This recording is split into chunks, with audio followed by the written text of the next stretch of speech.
Hi welcome back to winners green life. So நல்லா மணக்க மீன் குழம்பு வச்சு அந்த மீன் குழம்பு சாப்பிடும்போது சரியான ஒரு புளிப்போட, அதுவும் அந்த மத்தி மீனில் ஒரு டேஸ்ட் இருக்கும் பாருங்கள். முள்ளே இருந்தாலும் அதை சாப்பிடும்போது அப்பப்பா அந்த டேஸ்ட் அப்படியே ஒரு தேன் மாதிரி இருக்கும்.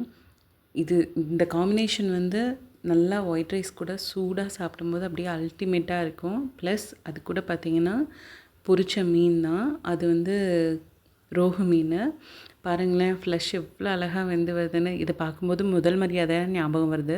ஸோ இந்த வீக் சண்டே எங்கள் வீட்டில் பார்த்திங்கன்னா மத்தி மீன் குழம்பு காரசாரமாக நல்ல சூப்பர் புளிப்போட, அதோட பொரிச்ச மீன். ஸோ இந்த மீன் குழம்பு எப்படி செஞ்சேங்கிறது தான் இந்த வீடியோவில் நான் உங்கள் கூட ஷேர் பண்ண போகிறேன். வாங்க எப்படி செய்கிறதுன்னு பார்க்கலாம். ஸோ இந்த மீன் குழம்பு செய்கிறதுக்கு ஃபஸ்ட்டு ஒரு கடாய் வச்சுட்டு, கடாய் ஹீட் ஆனதுக்கப்புறமா எண்ணெய் விட்டுட்டு, எண்ணெய் லைட்டாக ஹீட் ஆனதுக்கப்புறம் பார்த்திங்கன்னா ஒரு கையளவு சின்ன வெங்காயம், ஒரு 4லேருந்து 5 பல் பூண்டு, அப்புறம் ஒரு கொத்து கருவேப்பிலை இது போட்டு நல்லா கண்ணாடி பதம் வர வரைக்கும் வதக்கி விட்டுருங்க. அப்படின்னா பச்சை ஸ்மெல் போகிற வரைக்கும் வதக்கி விட்டதுக்கப்புறமா அதை பார்த்திங்கன்னா ஒரு 3 தக்காளி நான் ஆட் பண்ணியிருக்கேன். மீடியம் சைஸ் தக்காளி தான், புளிப்பு கொஞ்சம் அதிகமாக இருக்கணுங்கிறதுக்காக ஆட் பண்ணியிருக்கேன். அப்போ தான் அந்த மீன் குழம்பு டேஸ்ட்டு ஃப்ளேவரும் அந்த சாப்பிடும்போது டேஸ்ட்டும் நல்லாயிருக்கும். அது நல்லா தக்காளி வெந்ததுக்கப்புறமா 1 டீஸ்பூன் சீரகம், அப்புறம் பார்த்திங்கன்னா மிளகு 1 டீஸ்பூன், ரெண்டையும் போட்டு நல்லா மிக்ஸ் பண்ணி விட்டுருங்க. அதுக்கப்புறம் பார்த்திங்கன்னா குழம்பு மிளகாய் தூள் 1 ஸ்பூன், அதுக்கப்புறம் வரமிளகாத்தூள் 1 ஸ்பூன், மல்லி 2 ஸ்பூன் இதை ஆட் பண்ணியிருக்கேன். உங்களுக்கு வேணும் அப்படின்னா நீங்கள் அடிஷ்னலாக கூட ஆட் பண்ணிக்கலாம் காரத்துக்கு தகுந்த மாதிரி. மஞ்சத்தூள் 1/2 டீஸ்பூன், அவ்வளோதான் போட்டு நல்லா பரட்டி விட்டுருங்க. மசாலாவில் பச்சை வாசனை போகணும், அதே மாதிரி கரிஞ்சிடக்கூடாது. இப்போது ஒரு கை அளவுலேருந்து ஒரு 1.5 கை 2 கை அளவுக்கு பார்த்திங்கன்னா துருவின தேங்காய் ஆட் பண்ணிக்கோங்க. ஆட் பண்ணிவிட்டு அதையும் நல்லா மிக்ஸ் பண்ணி விட்டுருங்க.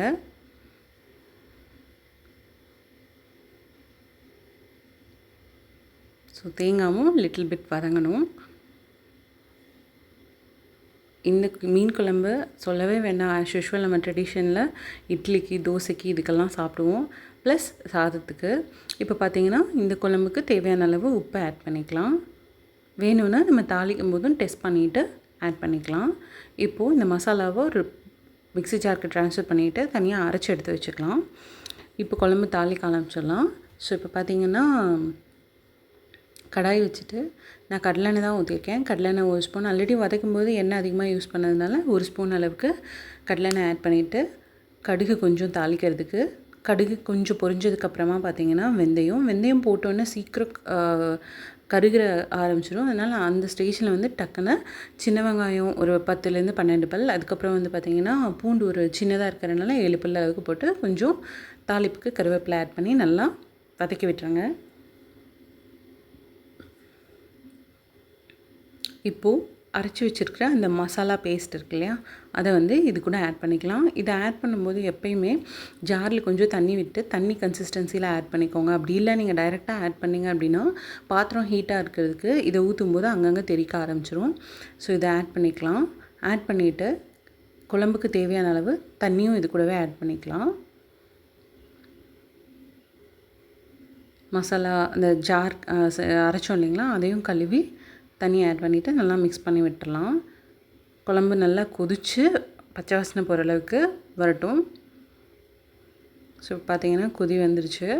இந்த ஸ்டேஜில் ஒரு நெல்லிக்காய் சைஸ் புளி எடுத்து வச்சுருக்கேன், அதையும் ஆட் பண்ணிக்கலாம். ஆல்ரெடி 3 தக்காளி ஆட் பண்ணியிருக்கோம், ப்ளஸ் இப்போ புளி தண்ணியும் ஆட் பண்ணியிருக்கோம். அந்த புளி ஆட் பண்ணதுக்கப்புறம் பார்த்திங்கன்னா ஒரு 10 நிமிஷம் கழித்து மீன் போட்டுடலாம். இன்றைக்கி நான் எடுத்துருக்கிறது மத்தி மீன். குழம்புலையே மீன் குழம்புக்கு பேர் போனது மத்தி மீன் தான். ஸோ அந்த மத்தி மீன் அவ்வளோ டேஸ்ட்டாக இருக்கும், தேன் மாதிரி இருக்குங்க. நீங்கள் ட்ரை பண்ணி பாருங்கள் டெஃபினெட்லி.